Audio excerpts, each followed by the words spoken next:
Добра вечер, почитувани гледачи. Јас сум Драган Милосављевиќ. Вие следите емисијата Заспи ако можеш. Ова ќе биде последната емисија од ова 7-ма сезона. Морам да признаам, долга како и секоја останата. После оваа емисија малку ќе одмориме. Здравје Боже, од септември продолжуваме со 8-та сезона. Морам да ви признам, човек треба да размисли што ќе прави во текот на летото, не дека нема активности, меѓутоа чудна навика е телевизијата, чудна навика се емисиите, човек живее со нив, едноставно има потреба постојано да има гости во студио, да зборува со нив, да анализира, не баре од нас зависи се на оваа планета. Како и да е, вечерва мој ваш гостин е еден исклучително оригинален мислител, аналитичар, мој драг пријател Љузин Фаризи. Добра вечер. Добро вечер, ви благодарам за поканата. Жално што ќе заврши ова сезона и ќе треба да причекаме до после новата сезона. Валјда на сите граѓани, особено на следачите на Алфа телевизија, ќе им фали ова. Па ќе им фали, се надеваме, меѓутоа се на светов има почеток и крај, па некој нов почеток и така натаму.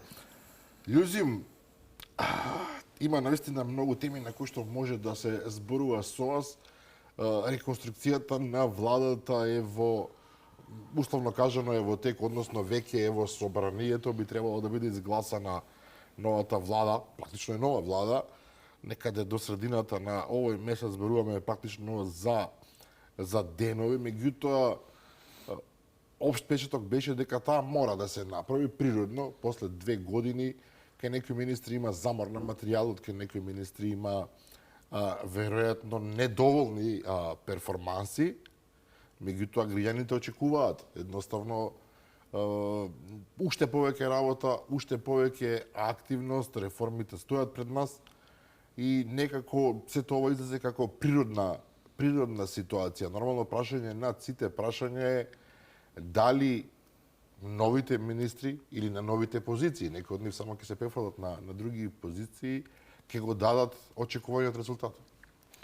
Први мора да се каже дека владата природно е да направи освежување во еден период, бидејќи таа да функционира врз основа на тоа колку му дава мандат собранието, бидејќи од такму кој исцрпува нели мандатот, зависи од тоа кој како одлучува да направи реконструкцијата на владата. Во принцип, или во средина, или тука се движат периодот кога треба да се направи една реконструкција на влада, или тоа може да се направи кога сака премиерот тоа да го прави. Новој мит термин отприлика. Ако он гледа дека некој од одредени министри не го исполнува тоа што он му има испорачено, он треба да го сработува на тоа што му го има ветено на граѓаните. И самиот премиер, нели, во годишнината на партијата, јавно искажа дека некои луѓе треба да ги напуштат нивните места, бидејќи не се докажале, односно се лакомиле во тие позиции. Ние имавме министри во минатото што не одели на работа, ме разбираш, или се шета по светот, така што на некој ќе им кажа на крај. Не само на таа првиот ешалон, бидејќи ние кога правиме реконструкција на влада, бидејќи ние го имаме таков менталитет на луѓето што одма кога го гледаме реконструкција на влада, одма гледаме министрите кој ќе дојде, која функција ќе ја земе. Во принцип, овој 35 години е граден на тој начин, особено политичките партии се надмудруваат, ајде да кажеме и етнички гледано, кој повеќе ќе ја земе таа министерство што има повеќе пари, бидејќи концептот кај нас е кој повеќе ќе земе, ќе ограбува од тоа министерство.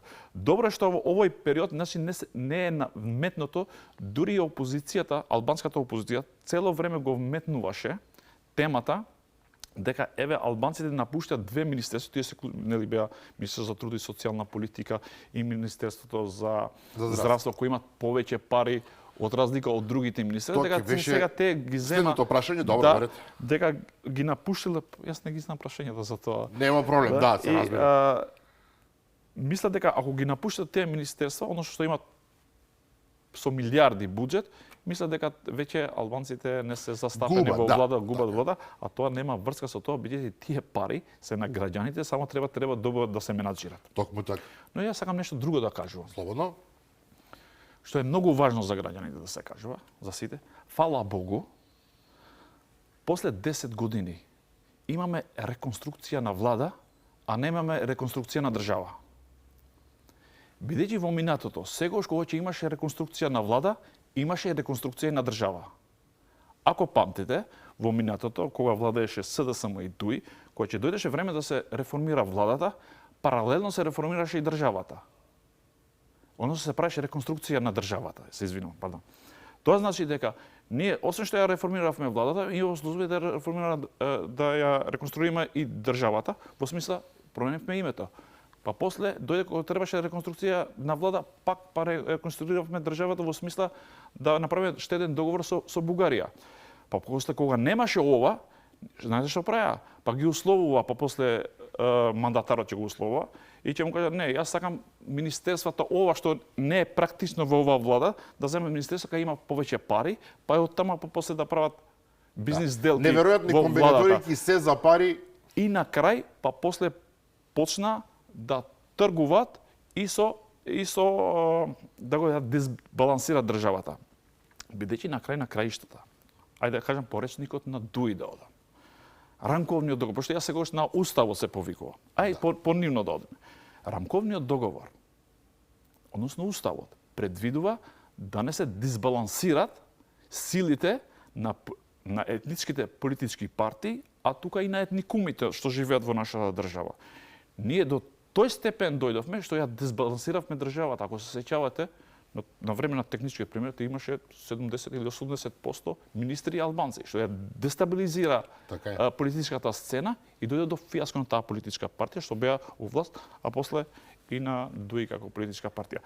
Но добро е што се има реконструкција на влада, на првиот ешлон, и јас се надевам дека најголемата реконструкција на владата внатре треба да се прави во третиот ешалон, третиот ешалон, особено во третиот ешалон, од директорските места, на кои луѓе кои треба да му се каже благодарам и треба да се заменат од таа функција. И јас ова сум го имал кажано дека ние треба да имаме упредвид колку имаме капацитет на луѓе да ги ставиме од таа експозиции. Јас од почеток, во 2024 година, кажам дека Влен треба да пази кои луѓе ги стават експозиции. Зошто мислам дека треба третиот ешалон? Мора да го кажам. Слободно. Вчера пиев кафе со еден мој пријател. Тој работи во X институција во државата, долго период. Од овие 2500 што кажува Влен дека ги вработил таму. И случајно го сретнал директорот. Добро. И го прашал. Сега, он работи во таа институција, веројатно си година дена. И го прашал, абе ти кај си системиран сега, кај работиш сега моментално, кај те носеле партијата? Значи, има директори кај нас што не ги познаваат вработени, дали модат на работа, па воопшто. А тие директори треба да му кажат благодарам. Тој е таму само за да зема плата, да направи некаква... Он мисли дека директор е таму поставен како работно место. Не кажувам дека сите, но одредени луѓе, јас мислам дека треба да се направи реконструкција, да се направи чистка во постовајќиот сектор. Чистката е поточниот збор, ми се чини, затоа што едноставно некои луѓе не ја заслужуваат позицијата на која што се наоѓаат. Многу едноставно, треба да ги мериш тие луѓе. Има начин на мерење. Евалуација се нарекува тоа. И така што тие луѓе треба да се заменат од тие позиции, бидејќи на краишта не значи дека ако тој не е директор таму, па ќе пропадне институција.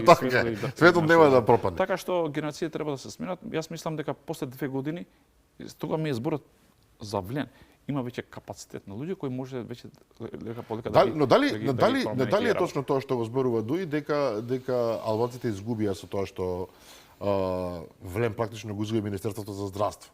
Тоа се смета за едно од столбовите на владата, се разбира. Особено што Азир Алиу, вака генералната слика за него е позитивна. Дека е тоа човек што знае што прави. Сега тој по некој случајности му е комшија мене. Да, комшија живее над мене, но добар беше како во смисла на неговото како IT експерт, да. Но на крај граѓаните сакат допирливо некои работи да ги осеќат во здравството. Да, можеби ефектот бидејќи некогаш се гледам комшии, сме пиеме кафе и ми кажат дека секогаш, нели беше и првиот мандат беше тој, односно во претходната влада. Во претходната влада беше министер за информатичко општество. И после тоа ми кажат дека ефектот на информатичкиот дел не го разбира на дигитализацијата, дека треба да чекаш време 1-2 години, можеби нешто ќе вродува оплот, моментално ние не го гледаме тоа. Ќе треба да поминува време од кога ќе но јас 100 пати сум му кажал на него дека граѓаните не му интересира тој кој ќе биде повреден и кој ќе има болка и треба да се направи операција или интервенција. Тој не му интересира дали има таму систем. На него му треба лекар, односно на доктор лице да има. место да се заврши работата. Повеќе да се насочи на ова страна и мислам и се надевам дека новиот министер за здравство ќе се насочи особено ова страна да има повеќе кадар, поспособен кадар кој ќе биде на услуга на граѓаните.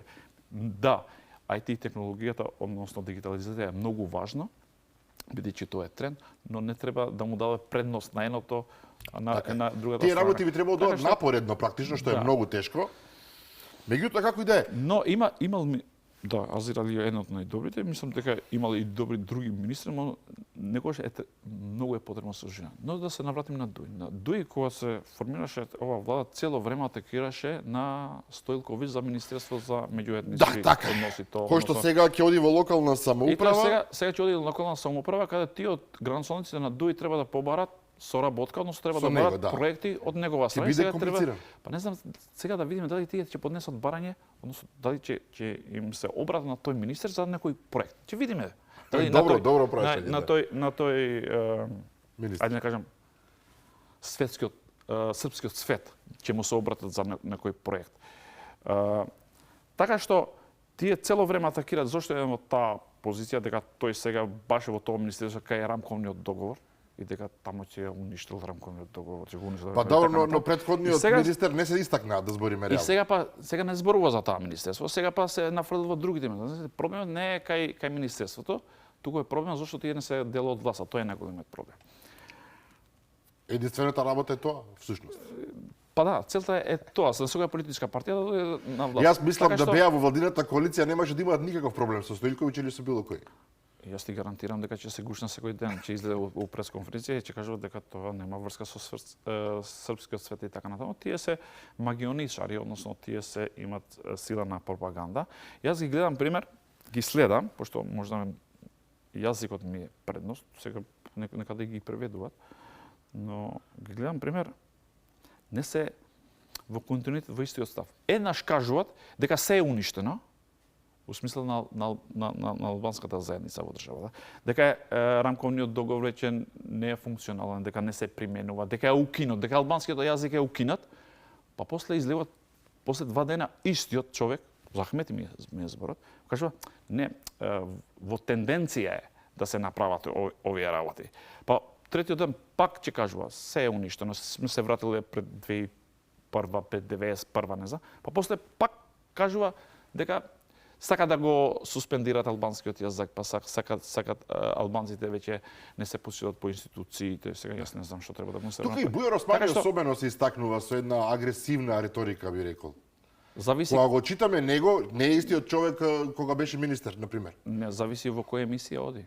Пример, кога оди во тие емисии на македонски јазик, таму е на друг начин се однесува. Кога е во собирот со граѓаните, односно со неговите прврзаници од Дуј, па има друг речник, таму е по патриотски, тука е по дипломатски. Така зависи од ситуацијата, буквално политички камелеони. Во зависно во тоа кај се наоѓаат, така и ги прават и нивите ставови. Но веќе мислам дека на Дуј малце и политичкиот действување и обрачот им се стега, имајќи го предвид дека и во Албанија има таму нели протести и сега таа комуникација малце се, односно таа поддршката нивна од Едирама буквално некако спласната и мислам дека направиме една мала само отклонување настрана, бидејќи ја следите и тамошната сцена. Малку разговаравме пред почетокот на емисијата. Во Албанија има страшни протести, големи протести објективно против Еди Рама. Поводот е изградба на ресорти на американците на место каде што наводно се појавуваат оние познати птици фламенго. Во ред, окей, загрижени се граѓаните, меѓутоа прошто не ми се верува дека 200.000 луѓе излегуваат на улица и протестираат и бараат семнување на владата затоа што американците ќе прават ресорт. Па се прави транспарентите со типот не ви ја даваме Албанија, ќе мораме да спасиме Албанија. Вистина ли е тоа само причината или има нешто многу подлабоко?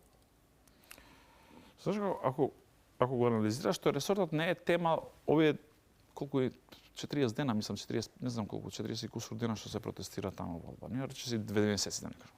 Овој проект е оддавна, со години овој се вртеше дека островот Сазан и други таму места ќе се дават на странски инвеститори кои ќе инвестират 4 милиарди евра во Албанија. Тоа се огромни пари што сигурно добро ќе идат на државата. Огромни пари и тие се повика сега на некоја птица дека таму ќе се уништува. Сега да правиме разлика помеѓу тоа политиката што е Еди Рама без разлика што ги поддржува тоа не сега да направиме анализа на ситуација. За Албанија за после може да се преформи да правиме паралела и кај нас, пошто истата политика се движи, ме разбира.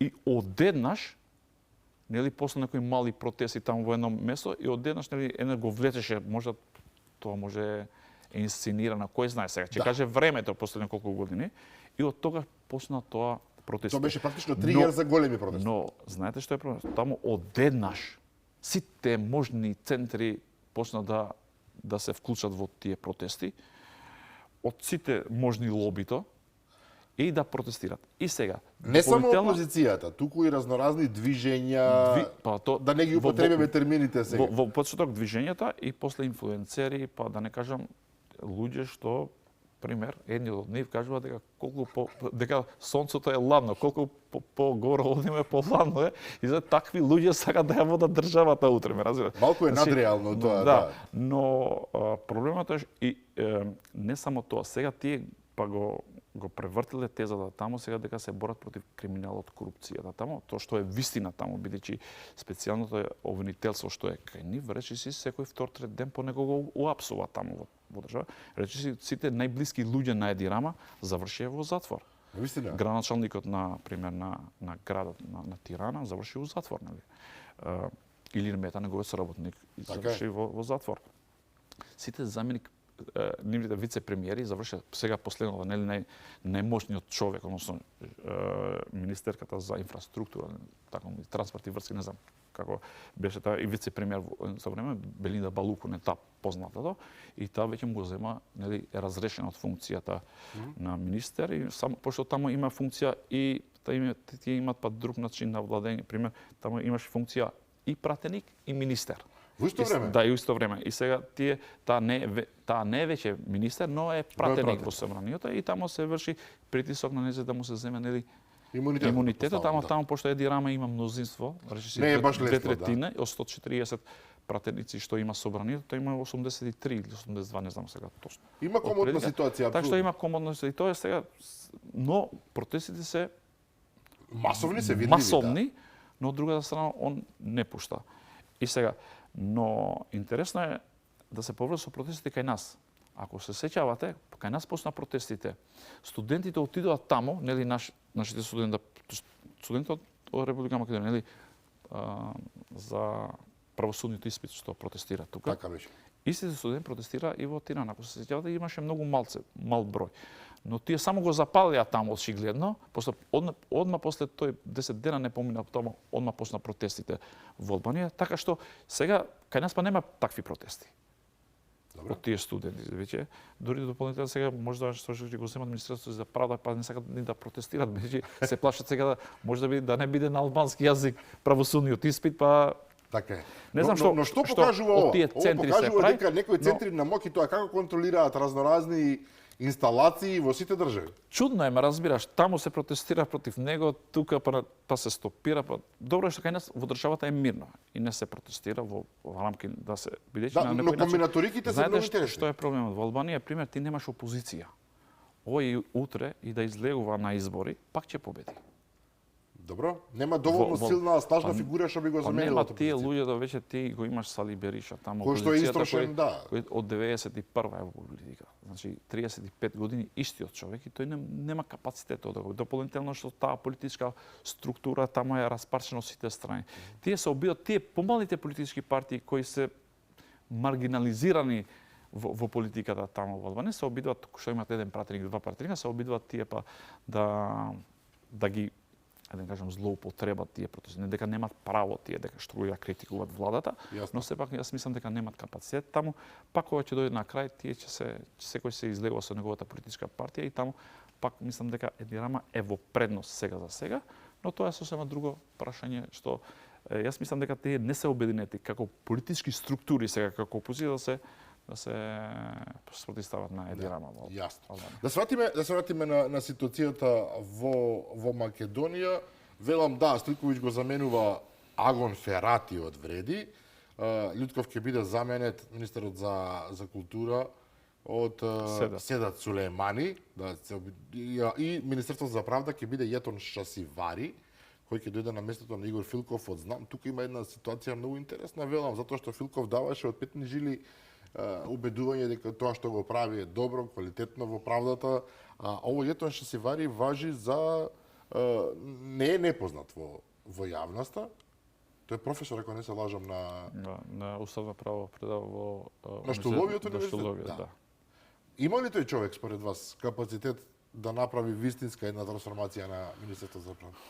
Па, сега сакам на два насока да го движам дебатата. Односно, како професор, тој е познат професор во албанската средина. Познат е и инаку, генерално е познат во државата. Мислам дека едниот од најдобрите за уставно право, но тоа, знаете што е проблемот? Јас имам еден другар што работи во Министерството за правда, долго период, сме биле колеги, на 20 и кусур години работи таму и кажува дека историјата покажува дека секогаш кога имал министри кои доле од редовите на професори, бидејќи генерално таму сите професори биле по уставно право или професори од правен факултет, биле неуспешни. Историјата покажува дека само Михајло Маневски кога бил министер, значи јас во тој период таму сум работел, значи само тој беше бил успешен, значи вработените кажа дека бил еден од поуспешните министри. Ова е затоа што потребен е човек од праксата, кои биле професори во минатото сега, и сега тие имајќи го предвид искуството што го имаат, кажуваат дека и овој можеби нема да се покажува. Тоа е затоа што професорите се теоретичари, не се тоа е проблемот, да. Исто Јазира Лион, нели е професор, универзитетски професор. Така што малце, ако не си дел од јавната администрација, барем да си поминуваш таму за да знаеш како е постапката. Лицемеsto да видиш работата, не преку книги. Дека тие потешко ја сваќаат и они го гледаат на друг начин, на научен страна. Така што јас мислам дека ќе видиме. Валјда Вреди го има земено тоа министерство само за да го помине тој испитот односно за правосудниот систем, за правосудниот испит да биде на албански јазик. Јас мислам дека само за тоа го имаат земено. Но добро, тоа е многу да се покаже. Па добро, тие кратковидно е тоа ако е така. Па тие валјда идат на тој начин за да пошто Дуи цело време ги притиска за тоа. И јас мислам дека тие намерно отишле таму за да овој да го направи на правосудниот испит да се полага и на албански јазик. И тоа валјда ќе биде најголемото. И тоа ќе се прикаже како се разбира успех доказ дека. Но јас мислам дека граѓаните имаат потреба од реформи таму, бидејќи Министерството за правда пред се ние треба да од цело време го насочува дали овој министер ќе го направи на албански јазик правосудниот испит. Што ако го направи правосудниот испит на албански, тоа не значи дека ќе се оправат работите во правосудниот систем.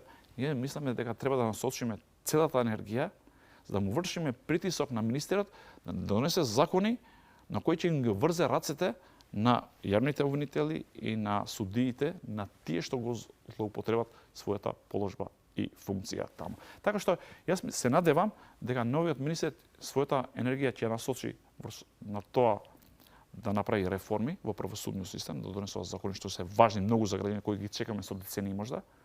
И тоа е што е реформска агенда на Европската унија, а не за ситни работи како што е правосудно.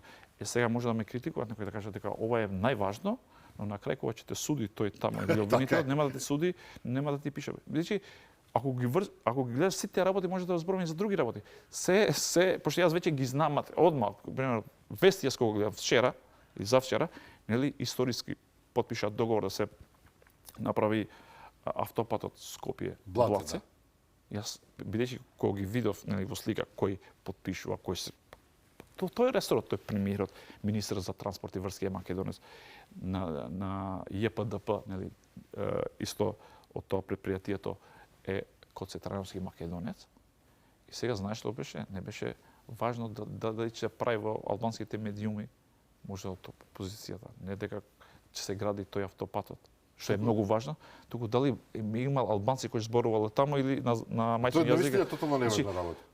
Тоа Има автопат или не? Тотално од разумот на просечниот граѓанин, значи. Но реагира ли просечниот граѓанин на тоа?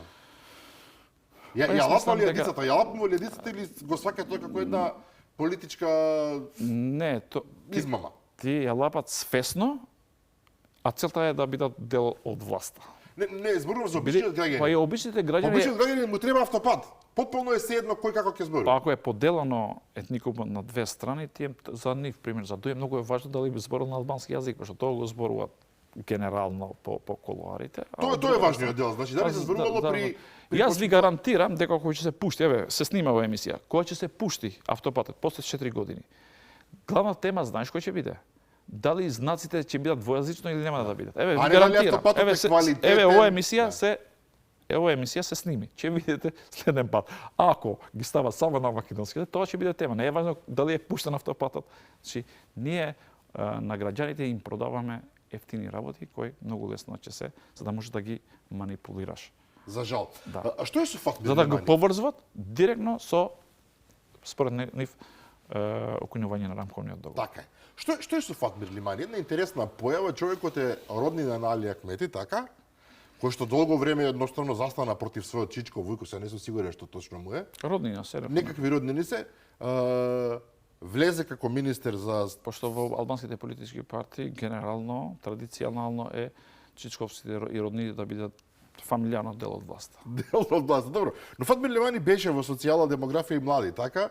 Сега ќе го замени заменикот, практично што му беше Ѓоко Велковски.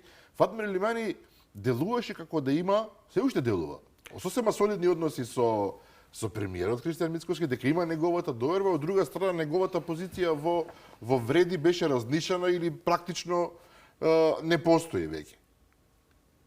На што е жртва тој човек? На своето незнаење, неискуство, на внатре-партиски комбинаторики? Не ми е јасно. Затоа што е жално. Жално е што луѓето се неблагодарни.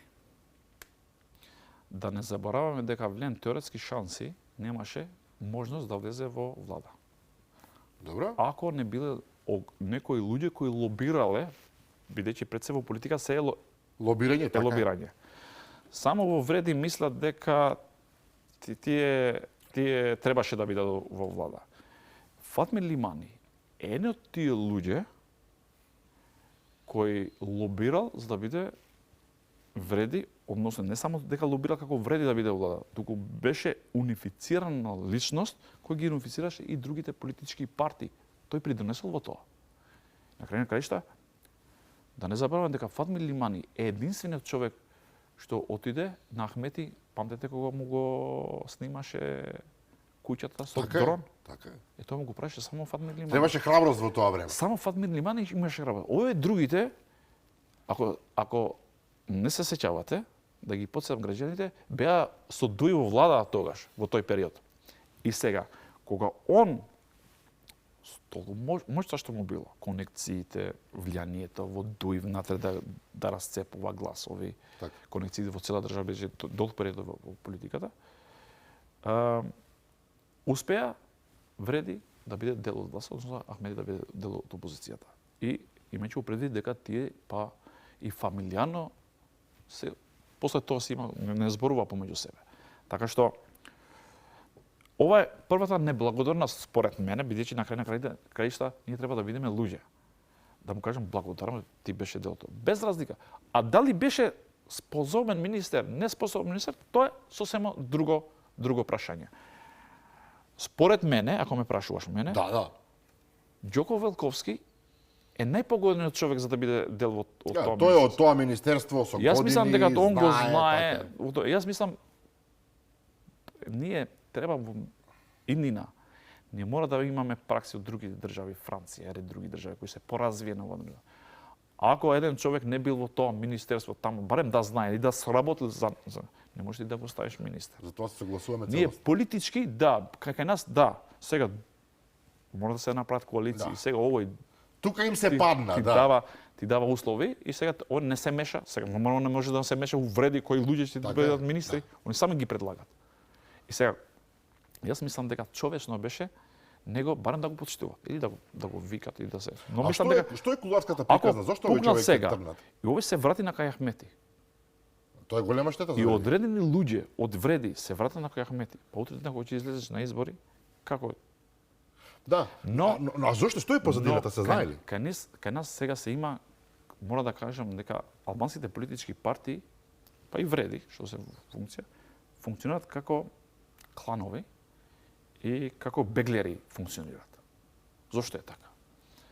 Ева, анализирајте ги владата. Од Куманово, Скопје, Тетово. Тука е границата. Веќе ти немаш министер од другите региони, да. Пример, Струга, Кичево, Дебар, па немаш министер од тие средини. Фатми Лимани не беше од Кичево, сега го нема него. Ева, анализирај ги сите министри. 4 министри имаш од Тетово, 2 Зошто е тоа така? Бидејќи се сконцентрирани силите. Само тука. Изет Меджити да го контролира Кецот и двојката. Така. Билата сами Тетово. Да. И само на своји луѓе им веруваат. Јасно е. Знаеш зошто? Овие имаат искуство. Историски ти кажам сега. Зошто е така? За да пошто луѓе да ги гледат вака работи, јас ги анализирам пошто долго време ги следам. Порано мајндсетот на албанците било дека Тетово е центарот на Албанија. Кој го има Тетово, тоа е тоа. Толку тој е победникот на изборите. ДПА историски се концентрираше само во Тетово и Гостивар. Така е. За да може да мислиш дека таму изливат повеќе контролира, да. Повеќе пратеници, бидејќи силата се мери во собранието, кој така повеќе има пратеници. Ахмети бил многу паметен човек. Од времето политички сега ти кажувам. Тој од Тетово да, силата да, 50, 60, 40, но што правеше? Силата ја концентрираше во Кецот и во двојката. И тука ја правеше тој разликата у владата. У Кецот, пример, 4-1, со пратеници, 3-1, у Куманово 5-2. А ти биди си јак во Тетово. А ти биди си јак во Тетово. Но Изет Меджити јадел и пиел со него. Он точно знае кај е силата. И тој се концентрирал во Кецот и во двојката. У Струга дај, толку 1-1, 2-1, 2-2. Толку може да биде силата помеѓу албанските политички партии, од Тетово 1-2 може да ти побегне. Но ако ти побегне тебе, разликата ја прави Тетово, Скопје и Куманово 6-0, 7-0 на пратеници, тоа е за еден таму и таа се прави разликата. Оние сфатиле дека силата е во Скопје, бидејќи многу има албанци кои веќе после цел период Ахмети што прават? Сите од Струга, Дебар и Кичево ги вработил во државните институции во Скопје. И тие практично почнуваат да живеат тука, да. И во општините учители по училиштата и во градините, кај можеле вработеле полиција и така натаму. Така што таа концентрација на гласови е веќе насочена во Кецот, особено и во двојката во Скопје, така што веќе имаш речиси западниот дел од државата и Скопје веќе се тука, да не кажам 50-50 на давање на партија. Интересно. А уште нешка за Фатмир Лимани. На што е жртва овој човек? Според вас? На внатрешните препукувања во се плашат од неговата моќ? Не, се плашат од неговата контрола. Јас мислам дека двајцата министри се разрешени, бидејќи не може да ги контролира. Тоа е Фатмир Лимани и Азир Алију. Азир Алију. Да, овие двајцата мислам дека се тргнати од страна на Влен, сега ви кажувам, дека намерно бидејќи не може да ги контролираат. Азир Алијов по карактерот е таков човек што не може да го контролираш, а Фатмир Лимани од тоа егото што го имаше, бидејќи тој во своите јавни изјави што ги дава, кажува дека јас ве донесев. Јас можам и да ве вратам од кај што дојдовте. Армен Фетај е една исто така многу интересна фигура. Тука многу зависи од ВМРО ДПН. Се согласувам. Армен Фетај е многу една интересна фигура. Но само ќе ми дозволите, само една секунда. Албанците се албанците во Македонија, ви кажам, дека се многу во критична ситуација. Две политички структури ги застапуваат. Едно дел криминалците, од другата страна незнаиците. Тоа е многу жално. Да. Морам да признам дека овдека нема што да се додаде. Го спомна Фарбен Фетај 2 пати. Тој беше вице-премиер за добро владење. Човекот дојде, потоа иде за дека не оди на работа, се појавуваше некаде по светот, по разноразни дестинации, го оставија неколку месеци, на крај поднесе оставка. Сега за добро владење ќе биде задолжен секретар во кабинетот на премиерот. Што е приказната со Ербен Фетај? Ние наистина имаме многу малку информации, зборувам на медиумите на македонски јазик, не потполни информации за овие луѓе. Ербен Фетај да живееше во странство, бил се ангажирал и во со години во ред. Да, многу донесува со очигледно со некаква намера. Донесеше конекциите што ги имаше, така бидејќи албанците не може, ако се сеќавате, Арбен Таравари и неговата политичка партија тогаш беше со Дујо влада 2024. Да.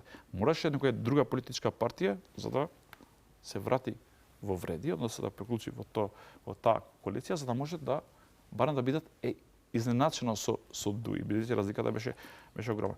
Еден од тие луѓе како Фатмир Лиман и Азир Алиу и ред други, успееле да ги направат тие конекциите, да посредуват. Ако се сеќавате, секој втор ден кај Албин Курти е таму. Така е. Одма тука нешто ќе се карат, тука ќе слушат некој лош збор еден за друг, одма таму. Па трчат во Пришtina, што е посебна приказна, лично мене многу ми е дегутантна, но добро. Тоа покажува дека немат политички капацитет. Така е. Да.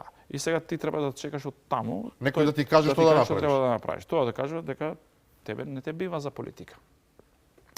И сега овие луѓе биле тие клучните луѓе кои лобирале на голема.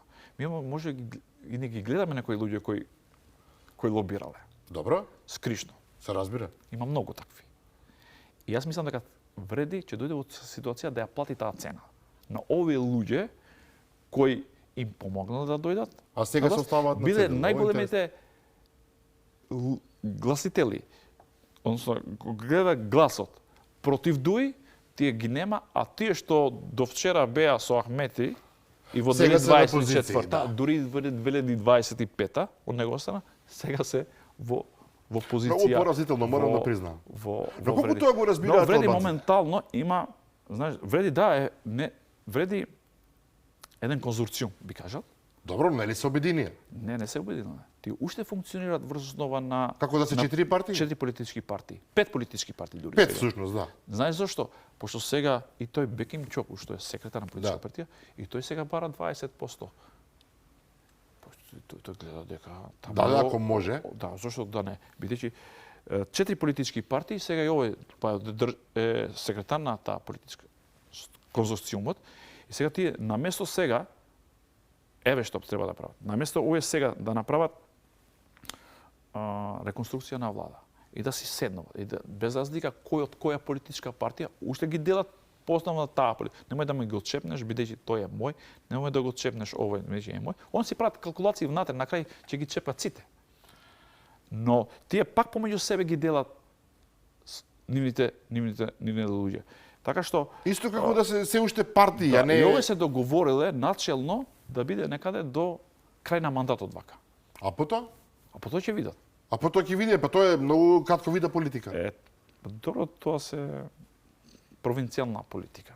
Малка. Бидејќи на крај на крајшта ако ги анализираш вака, ќе видиш дека од едно семејство 5-6 функционери ги има. Навистина? Па да, тоа е направено како кралевина во нивната политичка партија. Буквално сите, едниот, министерот, односно главниот таму политичка партија и става 5-6 од своите роднини, овој 3-4 плюс другарчињата таму. Ужас. И тога. Ужасно така ако е така.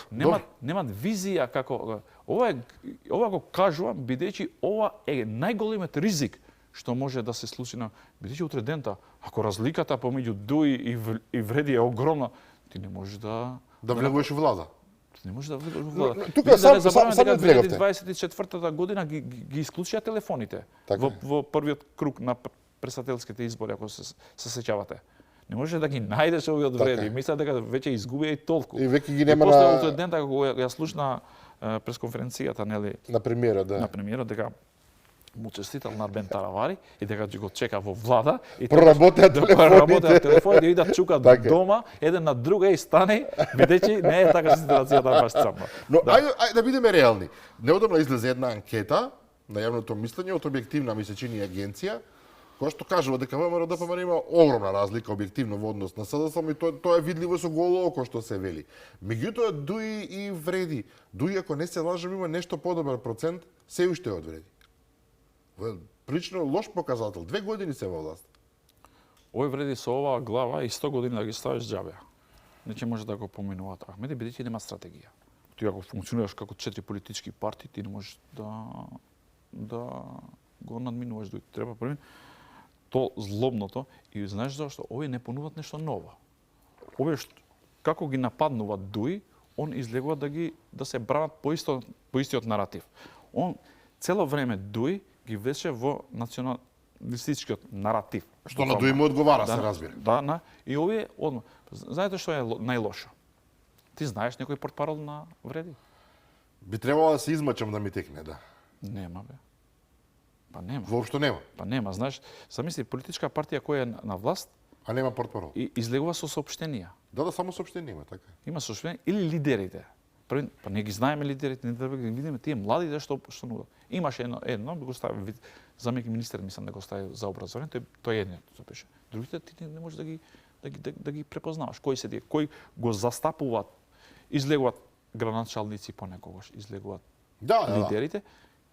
Овие се нема нови ликови да излеваш млади луѓе. Кои што се насушно потребни, така. Од женскиот пол, од машкиот пол. Така. Млади, средна генерација, повозрастни. Нешто таму еден миг за да понудиш нешто ново на граѓаните. Не понудат ништо. Истиот. И излева со соопштение. Замисли политичка партија која е на власт. А не некоја си тамо треторазредна партија. Па нели вработат 2500 луѓе. Од 4000 што вработил цела држава, 2500 само овие вработиле. Добро, тоа е сосема друга приказна. И тоа се фала. Се фала од државна администрација. Тоа е партиско влијание. Јас не знам зашто го спомнува тоа. Не е за фалба, апсолутно, да му кажат на граѓаните колку фабрики имаш отворено. Така е, совршено. Колку на приватниот сектор, бидејќи приватниот сектор тоа е моќта што го држи јавниот сектор. Он е цело време легот во таа шема колку пошто дуи цело време ги влесува. Тука дуи е многу повешта очигледно во оваа работа. Па повешти бидејќи има долги години има големо искуство, има голема пропаганда, знаат точно кај треба, слабостите ги знаат, имаат големо искуство и тоа ги држи буквално на власт. Гледа дека овие другите па ништо не прават. Он ги знае вработените кои му се кај него, ти кажав во почеток на емисијата, ти сакаш сега да се бори со туи. Немаат капацитет. Ајде да се свртиме на другата страна. Но ќе видиме, овие луѓе, прашањето беше за Арбен Фетај. Ќе видиме, јас мислам дека него требаше да го користат на краишта, бидејќи тоа има. Но не го искористија. Не успеа да го користи како политичка партија, сега треба да го користи владата него. Замислите, сега чекат од премиера да го користи. Без разлика тој беше разочаран, но тој не научил нешто. Кој му беше кардиналната грешка на негова? Добро. Според мене, а и на Фатми Лимани исто. Тие треба да се осигуруваат дека во собранието имаат пратеник. Тие нема пратеник во собранието. Така што многу лесно. Арбен Фетај немаше, Азир Алио немаше, Фатми Лимани немаше. И затоа и тука завршува приказната. Другите многу надмудрено ги имаат направено работите. Јас мислам дека во почетокот кој се правеше листата, затоа тоа е борба кој е прв, втор, трет, пет, за да може и чифт човека за да може да го контролираат. Ова е албанските политички партии пред. Стандард. Ајде да се свртиме, уште малку време ни останува од оваа емисија, многу интересни информации ни дадовте, Љузим. Во македонскиот блок рековме дека водството на ВМРО ДПМН е видливо и историски, големо во однос на СДСМ.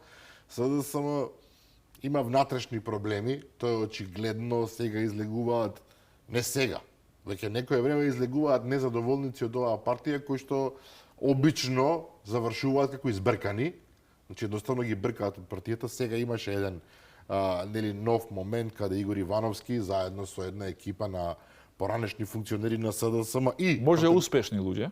Така е. И пратеничката Славјанка Петровска, која што беше прва министарка, се разбира, се појавија отворено на сцена, конечно, и рекоа дека не се задоволни од некои работи во партијата и дека потребни се промени, а потоа Игор Ивановски на телевизија го обвини практично председателот на партијата дека не знае да врши работата како лидер на СДСМ. Одговорот од партијата се разбира беше предавници, луѓе на Мицковски, вие работите за Мицковски, вие сте Знам 2.0. Па да беа луѓе на Христијан Мицковски, односно на ВМРО че идеат таму, а ви гарантирам дека тие имат повеќе гласови од целото СДСМ. Бидејќи историски тие се покажале луѓе дека имат маса на луѓе. Но знаеш што е? Кога го анализираш СДСМ како политичка партија, е истиот филм на Менду Тачи во ДПА. Истиот филм. Кој е против него, одмah го исклучува и ДПА заврши таму кај заврши со еден пратеник во следните избори ниту еден. Така што и СДСМ буквално во тој пат. Јас дори кога ги гледам потезите како ги прават, како политичка структура, да не заборавам дека две најголеми политички партии, неколку партии била најголема политичка партија во државата, гледаш, тие се во тотална некоја агонија и не знам кој ги советува таму. Па наводно е некоја српска агенција, добро, тој е не е важно тоа, не е важно, но кога гледаш дека во таа политичка партија, па излева на пресконференција огромен професори од правен факултет, X факултет, сега добро, образовани луѓе, и сега ти го гледаш потезите како ги прават тие политички, тоа се тотално аматерски, дилетантски дури. Замисли, јас дури, пошто јас следам, знаеш, читам, следам што се случува, не дека сум активно, но следам, порталите ги гледам, тие нивните портали, односно сега нели има TikTok, па и ред други разноразни подржувачи, ботови. Да, ботови, јас не ги разбирам тие по IT технологијата не сум. Но ги гледаш, таму што се промовираат истите, промовираат и политики кои се деструктивни кон државата. Што е надвор од секој разум, така е. Секој разум. Ти пример некои портали го гледам X луѓе што јавно го поддржуваат Бугарија, ти ги постираат заедно, гледаш нивниот лидер, потоа Љупча Џиџиевски таму коментира. Сега тоа е со него, но кога ги гледаш струите, ти се чудиш сега како сакаш да градиш државна политика. Но што е проблемот таму? Сега зависи многу од овие како ќе делуваат. Бидеш за да делуваш, треба да бидеш внатре во политичка партија. Они што прават? Они ги исклучуваат. Сите луѓе кои излеваат против лидерот, односно тоа. Пошто тие со лидерот имат проблем, така. Бидеш гледат дека потонува партијата, што е реално. Но веднаш се обвинети за предавство и за работа за ВМРО. И ги исклучуваат. И сега многу е важно овие луѓе што ќе прават. Бидејќи ако си исклучен, ти веќе не можеш да функционираш во партијата, така. На правен аспект не можеш да функционираш. Да се разбереме, Венко Филипче е легитимен тамо председател. Тоа никој не може да му го одземе. Може да го исклучи сите. Што вика еден колега и го има печатот и тоа е тоа. Да, многу е важно. И сега ова политичка структура има, односно овие надвор што се, имат диаметрално различни ставови. Он има еден став, он кажува дека јас сум легитимен председател, да, тоа е да, изберан од страна на членовите на СДСМ. Од другата страна има структура која може повеќе тежи во внатре партиските борби. Тоа го разбираме. И во но теренот. што со тоа? Се почитувани кај. Но што со тоа? И сега овој не може. И сега ако да не биде па овој да се борат и на крај да не формираат политичка партија. Но тие не сакаат да формираат политичка партија, тие сакаат да и на крај ќе завршуваат така. И на крај тие гласови кај ќе одат после. И ќе кажат еве овие отида во ВМРО. Така ќе биде објаснувањето ќе биде така, да. Затоа изгубивме ние. Но колку е паметно да се направи нова политичка структура? Еве знам постои такво какво што е на Максим Димитревски, тој се осмели ова скопско, така наречено скопско крило во СДСМ, кое што е доминантно во оваа екипа што е незадоволна од Венко Филипче, колку имаат сметка да направат нова партија? Наместо да се борат да го урнат Филипче и неговата екипа во СДСМ. Сега моето мислење е дека познавајќи историски СДСМ сега, тие луѓе сакаат на здраво готово. Бидејќи СДСМ е бивша политичка партија од Југославија, да, од комунизмот. И тоа на готово го имале. Тие не формирале нова политичка партија. И најверојатно ова искуството што го имаат од другите политички партии, во минатото на СДПР и други политички партии да не ги објаснува, ги знаат граѓаните. Или знам како политичка партија која треба да се види во следните парламентарни избори колку ќе тежи. Колку ќе вреди, така е, да. Колку ќе тежи. Можеби од тоа искуство се плашат први и вторите не сакат тие од почеток да формираат, туку да го имат на здраво готово, да го тргнат лидери, да се спостават и ова не е добра идеја. Но ќе видиме до крај. Ако се борат до крај, ако не формираат ново движење, бидејќи јас ви гарантирам дека СДСМ нема да пропушти. Ќе ги исклучи. Ќе ги исклучи сите, двајца, тројца што се. Па прашање на време, дали денес, дали за 3 месеци. Ќе ги исклучат сите. И после што ќе прават? Ти ќе се борат, ај, остави го. Значи, ако се борат, не, ако си разговараат на телевизија сами со себе. Ако е искрено идејата, се надевам дека е искрено идејата, тогаш треба да идат на ново движење и да понудат кадри, луѓе кои но многу е тешко да правите движење од ново. Тоа е пеколно тешка работа. Пеколно тешка, ама ти ако знаеш како на новите политички партии кај нас само навреди им поминуваше тоа так. Односно за 5 недели да дојдеш во власт.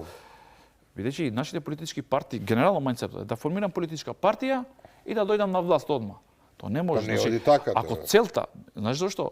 Пошто целта е да дојдат по секоја цена на власт. Ако ти се по секоја цена да дојдеш на власт, тоа веќе е читливо од страна на нашите граѓани.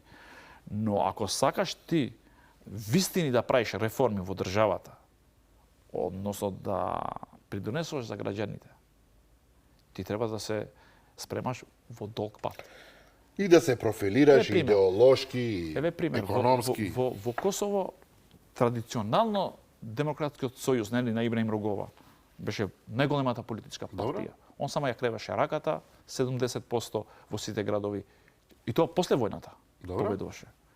Таа да биде трета политичка партија, може да биде и четврта политичка партија и да исчезнува како политичка партија, а од друга страна, на Албин Курти политичка партија, од едно движење успеа да има 50%.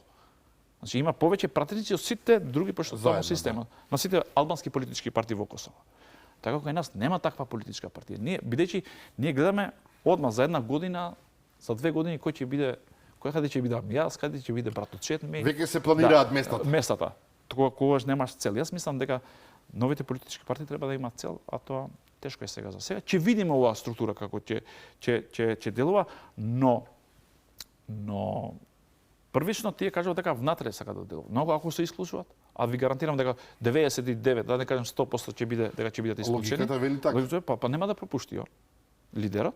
Така што јас мислам дека би требало да биде нова политичка партија, ако тие вистина и реално ги сакат граѓаните на наша држава, без разлика кој иде. Љузим Фаризи, благодарам за гостувањето во Заспи. Ако можеш секогаш интересни, идеални, оригинални идеи, навистина е задоволство човек да ве слуша. Ви благодарам за поканата и поздрав до граѓаните и тие што не следа и не слушна и се гледам во другата сезона. Така. Да, поштовани гледачи, како што кажав и на почетокот, ова е последната емисија од 7-та сезона на Заспи. Ако можеш, просто не ми се верува дека 7 сезони помина, но тоа е така. Сега одиме на еден, јас би рекол, заслужен летен одмор, не многу долг, а потоа со нови сили, здраве Боже, ќе ја почнеме 8-та сезона некаде на почетокот на септември или можеби на крајот на август. До тогаш останете со здравје и секое добро.